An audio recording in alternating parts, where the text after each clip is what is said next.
యేసుక్రీస్తు నామములో పరిశుద్ధాత్మ ఆశీర్వాదమును ప్రతిరోజు పొందుకుంటున్న ప్రతి ఒక్కరికి హృదయపూర్వక వందనాలు తెలియజేస్తున్నాను. ప్రతిరోజు కూడా పరిశుద్ధాత్మ ఆశీర్వాదాన్ని పొందుకోవాలి. ప్రతిరోజు కూడా మనము ఆరిపోయే వారిగా ఉండొద్దు. దినదినము వెలిగించబడు వారుగా, వెలుగుతున్న వారిగా ఉండాలి. ఈరోజు పరిశుద్ధాత్మ దేవుడు మనకిస్తూ ఉన్న వాగ్దానము దావీదు రాసిన కీర్తనలు 119 అధ్యాయము 164 వచనము. దినమునకు 7 మార్లు నేను నిన్ను స్తుతించుచున్నాను. ఈరోజు పరిశుద్ధాత్మ దేవుడిస్తున్న వాగ్దానం, దినముకు 7 మార్లు కూడా స్తుతిస్తున్నాను అంటున్నాడు. అంటే దినముకు 7 మార్లు కూడా ప్రార్థిస్తున్నాడు దావీదు గారు. నిజంగా ప్రార్థన అంటే మనకి ఎంత చిరాకు కదా.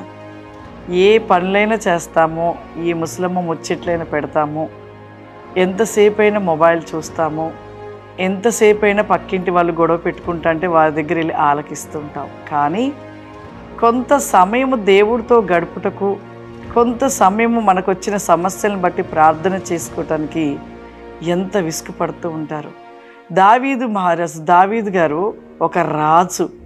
కానీ రాజు అంటే ఎంత బిజీగా ఉంటారు.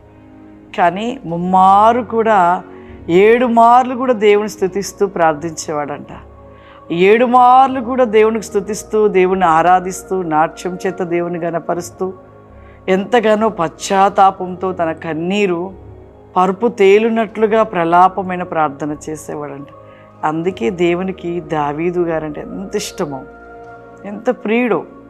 మన జీవితంలో దినమంతట్లో 1 గంట, 2 గంటలు, 3 గంటలు చేయటానికి కూడా ఎంత నీరసమో. ఈ యొక్క అంత్యదినములో ప్రతి ఒక్కరిలో సైతాను ప్రార్థన చల్లార్చేసింది.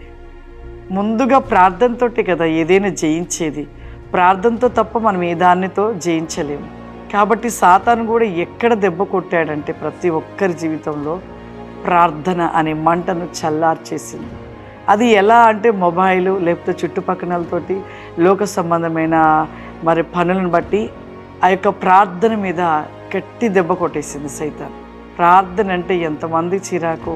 కానీ ఆ ప్రార్థన అనుభవం కలిగి ప్రార్థనలో ఉన్నవారికి ఆ రుచి ఎంతకంటే అంత రుచిగా అనిపిస్తూ ఉంటుంది.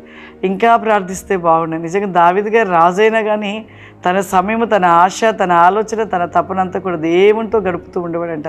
ఎప్పుడు ఆ సమయం వస్తే 7 మార్లు కూడా దేవుని స్తుతిస్తూ ఉండేవాడంట.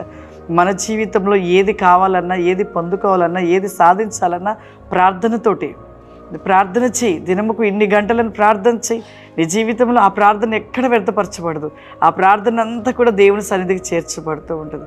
అటువంటి ప్రార్థన కలిగిన వారిగా ఉన్నప్పుడు మన జీవితంలో ఎన్నో ఆశీర్వాదాలు పొందుకుంటాం. ప్రతిరోజు కూడా అట్టి ప్రార్థన కలిగిన వారిగా ఉండాలి.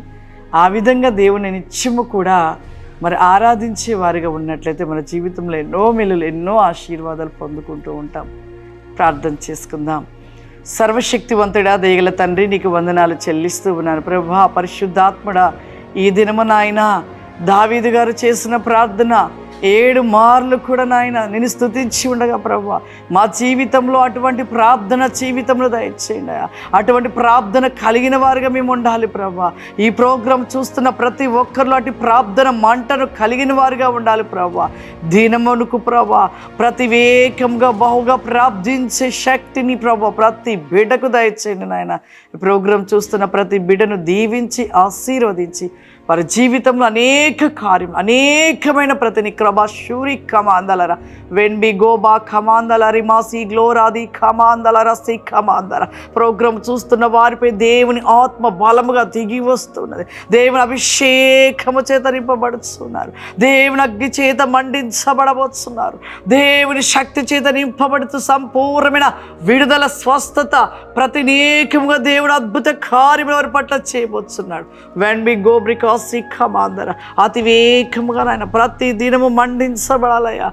ఆరిపోయే వారిగా ఉండద్దు నాయన. ప్రతి బిడ్డ ప్రభా ప్రార్థన చేత మండుచుండును గాక నాయన. నీ ఆత్మ చేత మండుచుండును గాక ప్రభా. నీ అభిషేకము చేత మండుచుండును గాక తండ్రి. ఈ ప్రోగ్రాం చూసిన ప్రతి బిడ్డ జీవితంలో ఓ గొప్ప ఆశీర్వాదం ఈ తీరము అనుగ్రహించమని యేసు క్రీస్తు నామములో అడుగుచున్నాను తండ్రి. ఆమేన్.